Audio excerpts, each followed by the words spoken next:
Oktober tapi tetap ada Agustinnya. Nah, pada saat nama-nama itu dikumpulkan, nah dari sekian orang itu, yang perempuan itu ada dua. Ada dua. Ya, dua ya. Nah, terus pada saat diajukan ke Ibu Mega, dia lihat, oh ini di Kalteng bukan dua nih, ada tiga. Kita perlu nih katanya yang perempuan. Udah, ini Agustin katanya. Agustin ini. Jadi dikira Bu Mega Bapak perempuan ya? Betul. Jadi pada saat pemilihan nama-nama, masuklah Agustin Teras Narang nomor 1 pula kan? Iya. Karena ini dia anggap perempuan, belum ada gambar dulu Gus. Kan kita kumpul tuh dulu ada 156 orang. Tersebutlah nama itu. Kemudian kan disuruh berdiri. Ibu Mega langsung ketawa. Dia bisik-bisik sama Pak Alexander Litai di panggung kan mereka. Dia bisik-bisik. Nah, kamu dulu nggak bilang yang ini lagi. IJ dua telu adil Katalino bacuramin ka surga basengat ka jubata. Harus.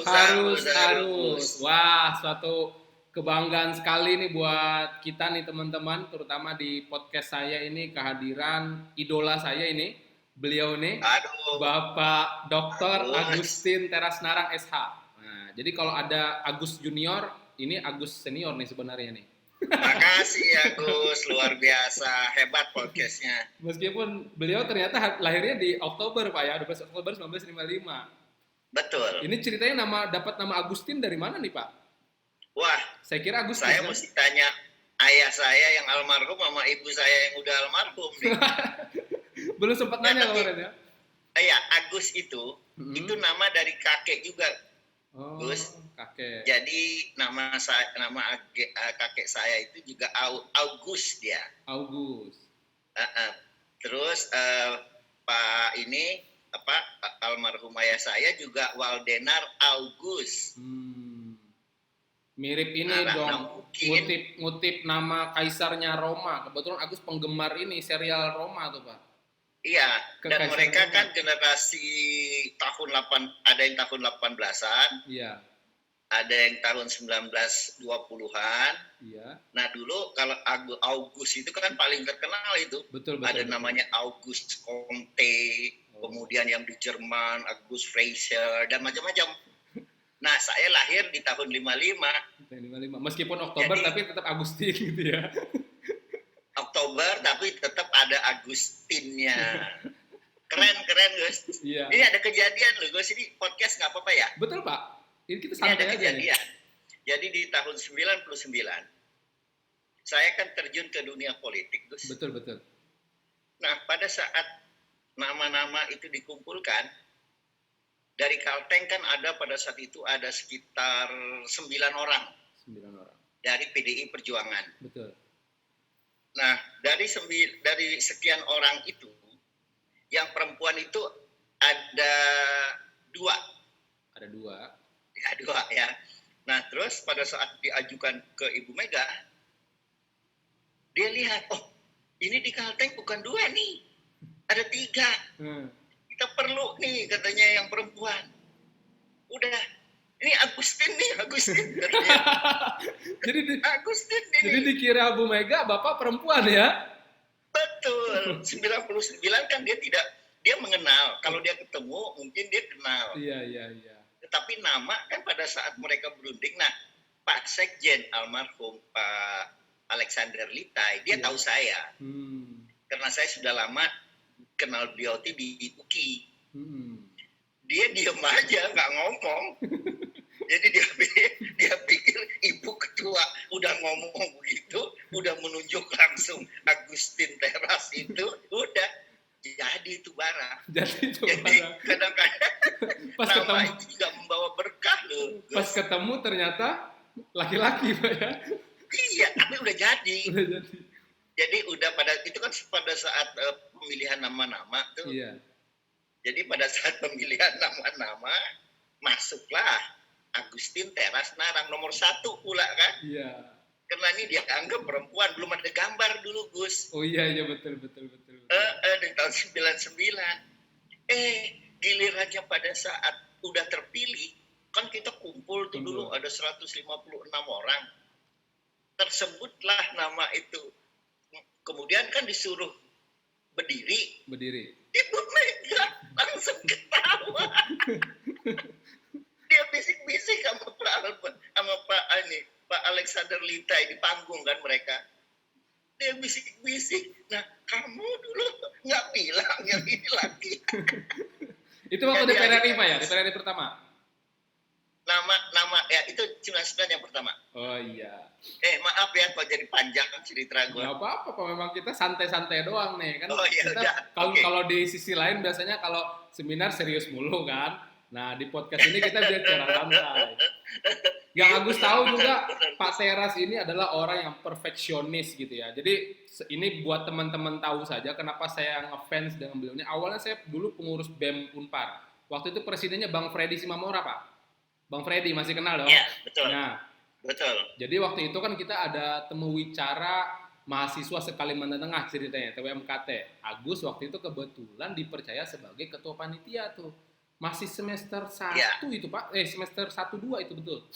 Jadi hebat. Iya, Agus masuk itu karena peserta terbaik latihan kepemimpinan BEM Unpar. Nah, karena peserta terbaik, Agus kemudian semester 1 direkrut sebagai pengurus BEM, langsung jadi wakil menteri waktu itu, sekretaris menteri. Tapi kelihatan kok auranya.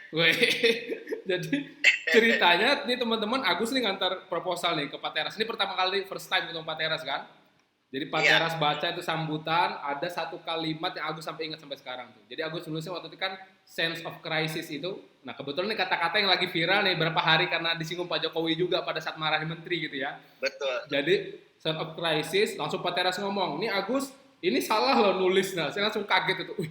Ini Bapak kok ini teliti banget saya bilang. Ini kalau Pak Teras ke anak buah juga gitu ya waktu itu Pak?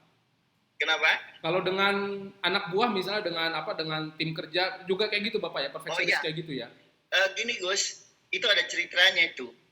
Jadi saya ini kan latar belakangnya pengacara. Oh betul Pak. Jadi sebelum saya jadi anggota DPR, saya itu adalah pengacara. Nah saya bekerja ikut orang itu hampir sekitar 11 tahun Gus. 11 tahun. Jadi saya bekerja dulu dengan Ibu Kusnandar. Di Jakarta juga Pak? Kenapa? Di Jakarta juga? Jakarta semuanya ini. Kemudian dengan almarhum Bapak Reo Tambunan. Kemudian saya bekerja lama dengan Pak Albert Hasibuan. Nah sebelumnya lagi saya mahasiswa kayak Agus juga. Betul. Saya aktivis. Jadi saya ketua senat. Kemudian saya badan perwakilan mahasiswa. Nah itu jadi terbiasa kritis Gus. Betul Pak. Nah, lagi saya pengacara, saya itu speed reading. Jadi saya membaca dengan cepat. Saya itu membaca nggak kiri kanan, Gus. Saya kalau membaca tuh atas bawah. Jadi kalau orang kan begini nih, Gus. Iya, betul. Kiri kanan. Tapi kalau huruf Arab kanan kiri kan ya. Iya, betul.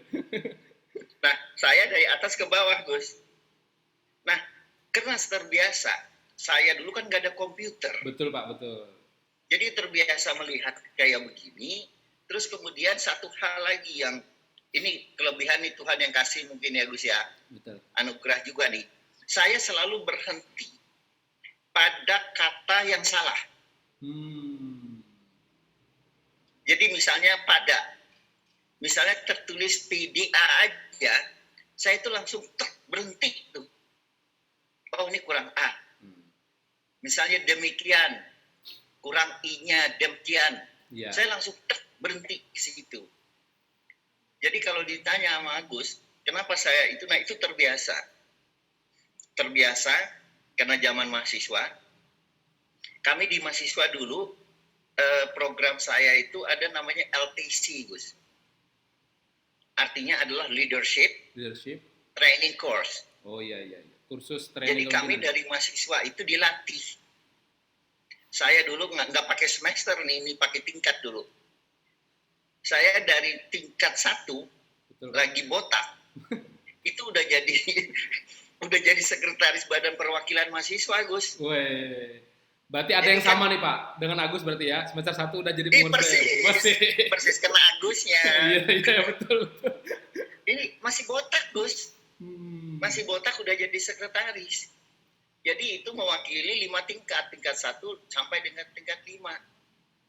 Nah saya sekretaris. Nah giliran saya di tingkat 3, betul. Saya jadi ketua BPM. Badan pemilihan. Kemudian di tingkat Badan Perwakilan Mahasiswa. Oh, iya. Kayak semacam DPR gitu loh, Pak ya. Naik tingkat. Betul. Jadi dari sekretaris. betul. Kemudian dipercayakan jadi ketua. Betul. Ya, nggak tahu kenapa. Itu tanya sama orang-orang Batak tuh, banyak orang Batak di situ. Makanya kalau mereka lagi berdebat, gue bilang, nggak dong persoalan, beres lah itu, baru selesai. Jadi Bapak ini juga akhirnya juga banyak tahu soal bahasa Batak juga lancar juga Pak ya? Enggak berani aku. Aku Bataknya Batak kasar, kasihan. Bahasanya bahasa nggak halus tuh. Betul. Nah kemudian Gus, di tingkat 4, aku jadi ketua senat.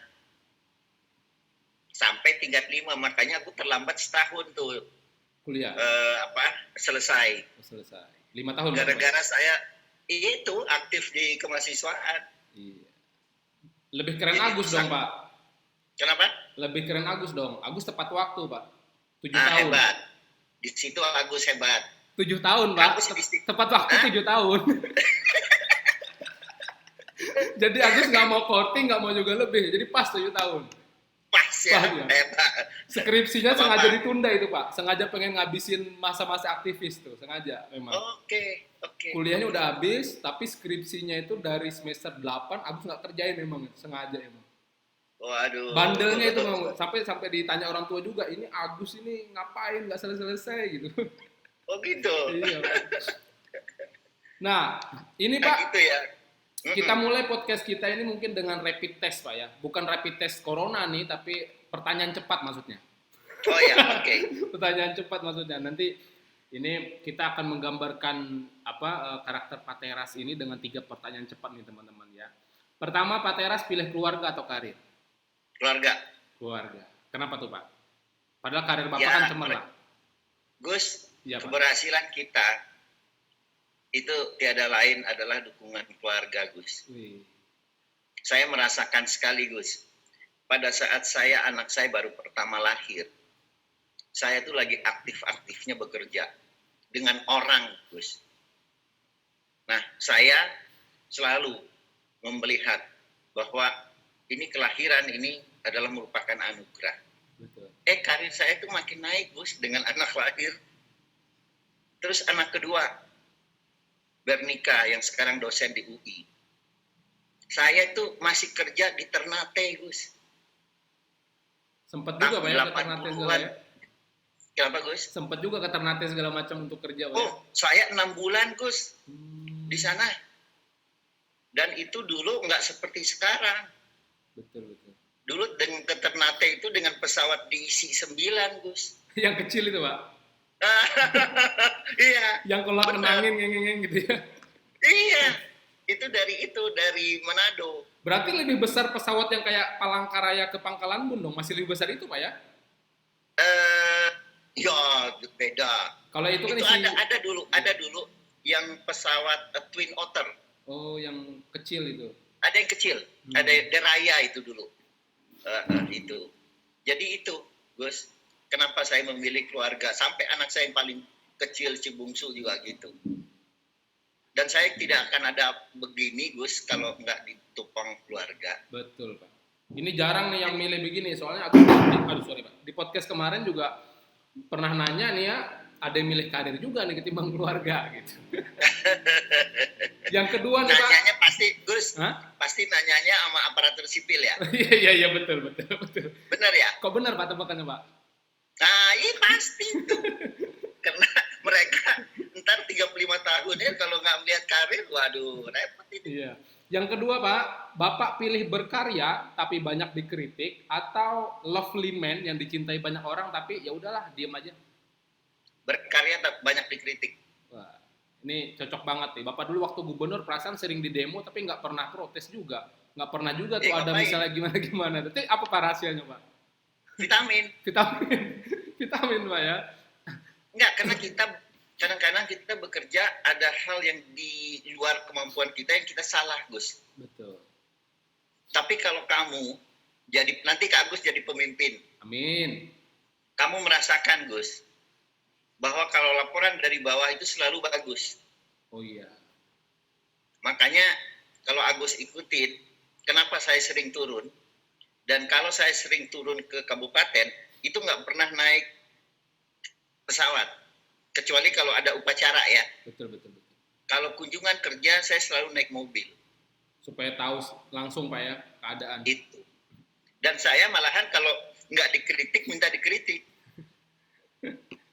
Yang ketiga ini Pak, ini kan Bapak juga lama sudah merantau di ibu kota, sudah lama juga gitu ya. Bapak memilih tanah Dayak atau ibu kota? Tanah Dayak. Tanah Dayak. Tetap tanah lahir paling keren Pak ya. Gus. Iya Pak. Boleh informasi sedikit? Boleh dong Pak, boleh. Gus, ayah saya itu dari Mandumai. Ya. Berarti dia Kabupaten Kapuas sekarang. Ibu saya Buntui. Berarti itu adalah Kabupaten Pulang Pisau. Tetapi saya lahir di Banjarmasin. Gus. Iya, betul. Karena dulu Kalimantan Selatan dengan Tengah itu kan satu. Iya, betul. Iya kan? Iya. Baru tahun 57 baru dia bergabung. Bisa. Gitu. Nah, itu. Nah, jadi saya lebih banyak di Banjarmasin. Waktu itu Pak ya? Ya, jadi dari SD, dari lahir Gus. Kalau nggak salah juga almarhum juga Bapak pernah cerita dulu, kalau nggak salah ya Agus pernah ikut ini speech Bapak gitu. Bahkan untuk bangunin Bapak itu katanya supaya bangun pagi-pagi itu diminta itu corong musola atau masjid itu menghadap rumah katanya. Kayak gitu ya. Benar. Itu kenapa Pak? Itu benar Gus. Ya, karena rumah kami itu kan kira-kira 4 rumah lah. Iya. Itu langgar, jadi dulu langgar. Langgar itu adalah tempat sholat yang tidak begitu besar. Iya betul. Tapi bukan musola. Oh iya. Kalau musola kan hanya ruangan. Ini berbentuk rumah ibadah. Nah, ayah saya itu adalah orang yang paling suka memperhatikan lingkungan. Jadi kalau misalnya pernah satu kejadian, mohon maaf ini ya, ayah saya itu paling suka nyumbang Gus. Betul. Jadi dia dengar, dia kesulitan dia selalu bantu gitu ya. Nah pada suatu saat orang jadi nggak enak nih rupanya pengurus langgar ini. Jadi speakernya itu dialihkan, bukan ke rumah kami. Jadi dialihkan agak tolak belakang. Iya betul. Kan masih pakai corong itu gitu dulu. Pada saat itu baru pulang dari Jawa. Almarhum. Pagi-pagi kok dia bilang kok sepi, kok nggak ada azan gitu ya. Dia akhirnya panggil itu, karena kebetulan orang sebelah rumah panggil, kenapa? Kalian nggak ini nggak ada sholat subuh sekarang? Oh masih Pak. Loh kok nggak ada ininya, kok nggak kedengeran dari rumah? Oh ininya, pengeras suaranya kami alihkan. Oh nggak bisa, balikin kata Bapak. Kenapa? Biar anak-anak saya pada bangun. Biar anak-anak tahu, dia bilang, bahwa orang ini sudah pagi. Iya. Yang muslim aja loh Pak. Yang muslim aja loh kadang-kadang kalau dengar speaker itu masih suka ngerasa kayak, ini apaan sih kayak gitu ya. Itu kenapa almarhum bisa sampai setoleran itu coba? Gimana tuh Pak? Itu sifat ayah saya Gus. Jadi ayah saya ini kan memang usahanya di Banjarmasin. Jadi kalau kami itu ayah saya itu temannya banyak. Nah itu kena pergaulan ya. Jadi saling menghormati. Sama. Kalau misalnya kami hari Natal Gus. Iya Pak. Itu yang berkunjung ke rumah itu dulu ada Panglima. Ada Pangdam Lambung Mangkurat dulu. Itu gubernur. Kemudian ketua DPRD. Jadi kayaknya memang majelis dulu tuh bukan MUI ya. Iya. Ada apa? Ada semacam, saya lupa ininya. Jadi ada yang dari Islamnya, dari Kristennya, dari Katolik, itu pada datang. Kayak FKUB-nya gitu Pak ya? Ya betul, semacam forum koordinasinya. Gitu. Datang. Gitu. Jadi ya kami terbiasa hidup begitu. Jadi memang Bapak dari kecil memang udah biasa juga nih hidup di lingkungan orang yang memang ya ketemu anggota DPRD dan segala macem gitu-gitu udah biasa gitu ya? Oh, udah biasa. Sama ini gue jangan kaget. Iya. Saya dulu ikut rombongan Banser. Oh gitu. Kena naik motor. Jadi biasanya kalau ada ada kegiatan apa dari Nahdlatul Ulama, kemudian saya kena naik motor kan konvoy. Rame. Rame. Teman saya bilang, ayo Ras, ikut. Mana bajunya? Pakai baju. Mana helmnya? Kita pakai helmnya. Pakai baju Banser juga? Pakai. Komplit. Komplit. Kenapa kena naik motor itu, Gus? Iya. Jadi, nah, itu Muhammadiyah juga kalau bikin ya kita ikut. Ramai Pak ya. Nah, yang paling asik nih juga Pak ya. Biasanya kan kayak gini Pak. Kalau orang tuh jadi pejabat, sorry to say nih ya, biasanya istrinya, anaknya, atau apa itu juga dijadiin pejabat kayak gitu ya. Atau ya kalau politik ke politik semua kayak gitulah. Lebih simpelnya kayak gitu kan. Meskipun Agus dengar juga kan waktu Bapak menjabat dulu kan ya Bapak gubernur itu kan waktu itu Pak Atu kan juga ketua DPRD gitu ya. Terus ada Bang Aris yang sempat juga ketua DPRD kota gitu kan. Ya kadang-kadang di netizen, namanya netizen Pak ya, kita tahu aja netizen ini kan maha benar kan. Jadi kan kadang suka ini juga kan, suka ini apaan sih kayak dinasti gitu-gitu ya. Tapi kalau Agus lihat dari sisi keluarga Pak Teras gitu ya, ibu nggak terjun tuh ke dunia publik. Terus Kak Agnesia juga nggak terjun, Agus lihat, karena milih jadi pengacara. Kak Bernika malah jadi dosen. Yang terakhir kan ini ya, si Aflina Pak ya. Aflina. Kenapa Bapak memang nggak mau anak-anak Bapak ini terjun ke politik atau bagaimana Pak? Bukan begitu ya Gus ya. Karena memang mereka yang memilih seperti itu. Itu satu. Kemudian kedua, saya bilang ke mereka, Papa ini hidup dengan protokoler. Iya. Tapi jangan kamu menikmati protokoler ini. Karena ini maaf kata ya, ini racun saya bilang. Saya ke kantor dibukain pintu mobil. Orang hormat. Di jalan pun kalau lihat KH1 minggir. Masuk ke dalam kita juga begitu. Nah, saya bilang ini racun nih. Nah, saya kasih tahu ke anak. Ini ada satu kejadian, Gus. Gimana itu, Pak? Jadi pada suatu saat Pak almarhum Taufik Kimas. Iya. Beliau ketua MPR itu datang ke Palangkaraya. Suaminya Ibu Mega ya? Ya, suaminya Ibu Mega, ketua MPR. Nah, kemudian beliau pulang. Kebetulan pada saat itu anak saya Nesia itu pulang juga ke Jakarta. Jadi satu pesawat. Nah, pada saat masuk, anak saya duluan kan? Iya. Anak saya, Nesia itu duduknya di belakang, Gus. Jadi kalau pesawat itu, bayangkan kalau nomor 40-an itu kan jauh tuh. Goyang-goyang. Nah, iya. Kemudian Pak Taufik kan di depan, di bisnis. Nah, pada saat turun, nggak tahu gimana, ada yang ngasih tahu. Pak, di pesawat ini ada anaknya Pak Teras. Dia tunggu, Gus. Dia tunggu di pintu keluar, menunggu Nesia. Dia bilang, Nesia, kok kamu nggak kasih tahu Om? Dia bilangnya Om. Iya. Kamu nggak ngasih tahu Om, kamu mau pulang, mau ke Jakarta. Kenapa? Itu di depan kosong. Nggak apa-apa Om, ini. Habis itu diantar. Sampai terakhir dia bilang sama ajudannya, ikutin tuh anak. Dia siapa yang jemput? Kalau nggak udah, itu siapin satu mobil. Anak saya kabur, Nesia. Kaburnya, saya lagi ada teman saya, ini dia kabur, padahal dia naik taksi. Lebih memilih untuk kayaknya nggak ngikutin jejak ayahnya gitu Pak ya? Nggak suka mungkin ya. Nggak suka kali ya. Nggak suka. Nggak suka kali Gus. Tapi nggak tahu ya, itu perjalanan hidup ya. Nah, kemudian sekarang Bapak kan juga terpilih sebagai anggota DPD RI dengan suara yang gede banget nih ya, 349.351 suara. Ini aku sudah riset habis pokoknya tentang Pak Teras ini pokoknya. Nah, ini padahal Agus lihat nih Pak, ini mohon maaf, sorry to say juga nih buat teman-teman yang lain mungkin nyimak gitu ya. Pak Teras waktu itu kayaknya nggak terlalu banyak pasang baliho deh gitu kan.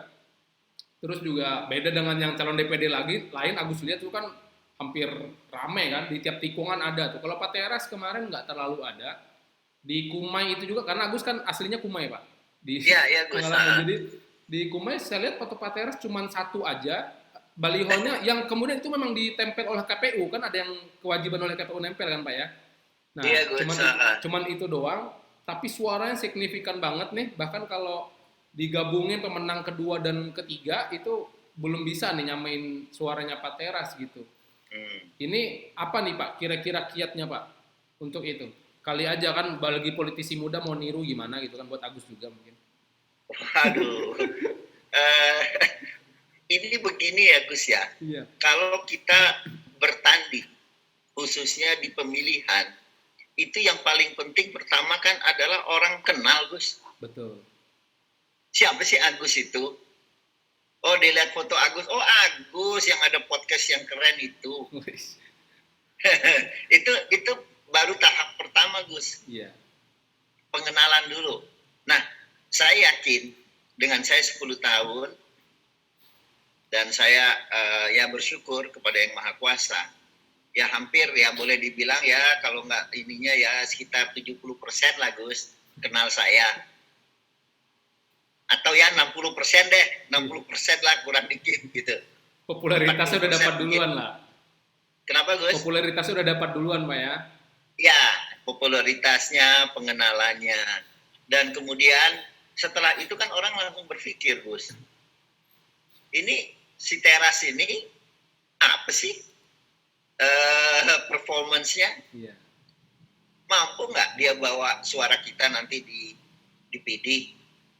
Nah, mungkin orang pada saat itu yang 349 itu punya keyakinan itu. Karenanya mereka lihat foto saya, udah deh, aku coblos yang ini aja daripada aku nggak tahu yang siapa-siapa gitu. Kan kalau nggak salah itu ada 22 ya Gus ya? Iya.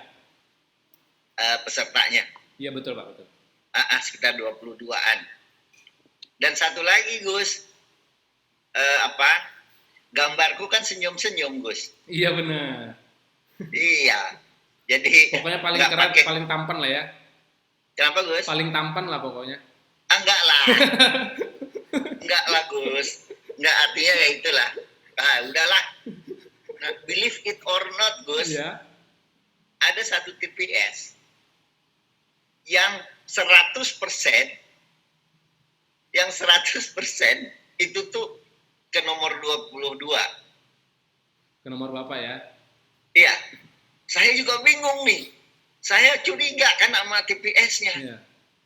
Ini benar nih. Saya datengin karena kebetulan saya nggak sebutin tempatnya ya. Iya. Karena kebetulan itu daerahnya tidak begitu jauh, yang memakan waktu sekitar 2,5 sampai 3 jam lah.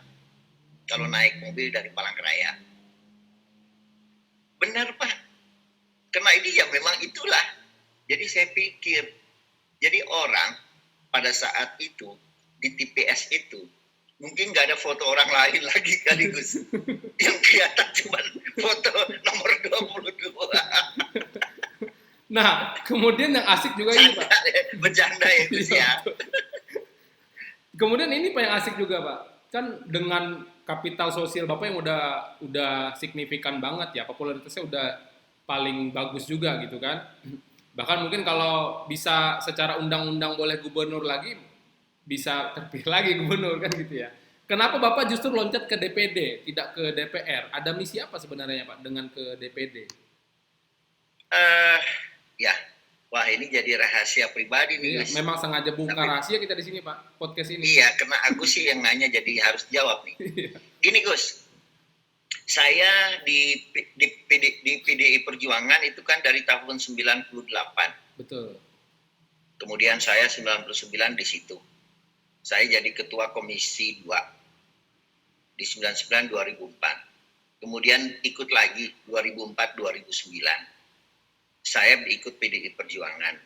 Nah, kemudian saya di situ sebagai ketua komisi 3 di PRRI. Nah, kemudian 2005 saya jadi gubernur. Itu pun satu-satunya pendukung saya cuma satu partai, yaitu PDI Perjuangan. Tahun 2010-2015 pun juga PDI Perjuangan. Nah, kemudian setelah saya sudah selesai tugas di Kalteng, saya melihat bahwa ini adalah di PRRI ini harus ada pengkaderan. Jadi kita harus memberikan kesempatan kepada kader-kader muda terutama yang memang punya kemampuan. Kenapa aku mesti masuk ke situ lagi? Ini pikiranku pribadi. Betul. Udahlah, aku sudah selesai untuk yang masalah perpolitikan, yang menyangkut masalah kepartaian, yang menyangkut Dewan Perwakilan Rakyat. Nah, aku berpikir, selama ini mohon maaf ya Gus ya, aku ini kan salah satu yang ikut di dalam amandemen. Betul Pak. Undang-Undang Dasar 45. Jujur saya katakan, secara nasional di PDRI itu tidak begitu disentuh di dalam bidang perpolitikan. Nah, ini cita-citaku Gus. Di dalam rangka untuk kalau ada dua yang standing yang aku mau pertahankan. Pertama, legal standing. Jadi legal standing dari lembaga negara yang namanya di PDRI. Dan kemudian kedua, institutional standing-nya Gus. Dia ini adalah wakilnya daerah loh. Dan dia ini dipilih langsung oleh rakyat loh. Tanpa ada dapil-dapilnya. Betul. Bayangkan, seorang anggota di PDRI itu dipilih dari 13 kabupaten 1 kota loh. Betul. Jadi saya bilang, oke deh, saya walaupun saya sudah golongan apa ya? Y, X. Saya boomers. Generasi boomers. Generasi boomers itu ya termasuk saya lah. Sampai tahun 60-an lahirnya. Tadi kan Agus bilang 1955. Jadi saya baby boomers. Nah, baby boomers, saya bilang, oke, saya berbuat deh. Saya mau bukan hanya wakil daerah, tapi saya juga mengangkat bagaimana sih di PD itu sebenarnya. Tolong doanya Gus. Betul, siap. Mudah-mudahan. Nah, sedikit lagi. Kenapa saya tidak mau berjuang jadi ketua atau wakil ketua di PDRI? Padahal suaranya signifikan kan, bisa banget sebenarnya Pak ya. Beda Gus. Setelah saya masuk, kalau orang bilang, kalau milenial bilang nggak kuat, katanya. Nggak kuat, ampun. Agus memang sempat baca waktu itu di koran nasional ya kalau nggak salah ya. Pak Teras itu memang 5 besar apa 10 besar gitu suaranya tertinggi dari sekian DPD yang terpilih gitu ya. Tapi tergantung persentase pemilih ya. Oh gitu ya. Nggak bisa apple to apple Gus. Oh nggak bisa. Karena ada teman saya dari Jawa Tengah, dia kok 4. Tapi dia perolehannya 1 juta lebih, Gus. Oh iya, betul. Karena tapi jumlah pemilihnya juga, dia kan? sekitar 30 jutaan. Iya. Dari secara kalau saya kan persentase dari 1,7 juta itu sekitar 30%. Betul. Agus baca waktu itu memang secara persentase, Pak, bukan secara jumlah waktu itu. Nah, yang selanjutnya nih, Pak, kita masih berputar pada personal Bapak dulu nih. Sambil minum ya. Siap, Bapak. Sebelum kita ngobrol yang berat-berat nih kan, yang berat-berat belakangan aja lah. Selanjutnya nih, Pak. Berat banget nih. Ini kan Bapak udah, ya anggapan udah senior banget di politik gitu. Pernah nggak terima komplain dari Ibu, Pak? Dari Ibu Munarti? Ibu Munartining misalnya, ngapain sih ngurus politik lagi, kenapa nggak pensiun aja keluarga, ada nggak kayak gitu Pak? Protes kayak gitu Pak? Waduh, ini saya kalau sama Agus nih mesti jujur terus nih. Gus. Iya Pak. Jujur saya katakan, di periode kedua, saya itu tidak disokong oleh istri dan 3 anak saya. Waktu gubernur, Pak ya? Ya, gubernur. 2010-2015. Iya. Jadi pada saat saya menyatakan maju, anak saya itu nangis semuanya, Gus. Ibu sudah nggak mau juga waktu itu, Pak ya? Semuanya, karena ibu kan ngikutin anak-anak. Iya. Jadi ibu ngikutin anak-anak pada saat itu, dan kemudian semuanya nangis. Mereka bilang, Papa, apalagi sih yang Papa cari? Udahlah, Pak. Papa jangan pikir ini lagi. Kami perlu ada perhatian dari Papa. Sampai-sampai mereka ngomong begitulah. Tapi akhirnya saya diamin itu, Gus. Pada saat masa kampanye, Gus, anak saya 3-3-nya itu nggak ada yang ikut. Kabur? Bukan. Mereka bukan apa-apa, mereka nggak tega, Gus. Oh iya. Nggak tega melihat bapaknya turun-turun ke desa-desa, kemudian subuh-subuh masih di jalan. Nah, istri saya yang dampingin. Nah, tapi istri saya sambil dengan waktu, dia menjelaskan ke anak-anak. Dan, ini jadi buka rahasia terus nih. Ini hebatnya podcastnya Agus kayak begini nih. Saya tuh pada saat diminta oleh partai, pertama saya nggak mau, Gus. Di kedua, sampai Pak Atu, ketua DPD, ya, itu mendatangi Ibu Mega untuk minta tolong kepada Ibu Mega untuk meminta agar saya mau untuk yang kedua kali. Dia kan kakak saya. Betul. Tapi dalam bidang perpolitikan dia nggak bisa menggugah saya. Kalau saya bilang tidak, dia nggak bisa ngomong. Jadi harus ibu ketum yang turun langsung nih, membujuk nih. Bukan, karena dia melihat akhirnya saya dibawa untuk melihat pada kondisi nasional, Gus. Iya. Bahwa daerah itu harus berkembang. Betul. Bahwa daerah itu harus maju. Negara kita akan jaya kalau ditopang oleh daerah-daerah yang kuat. Di situ saya tergoda.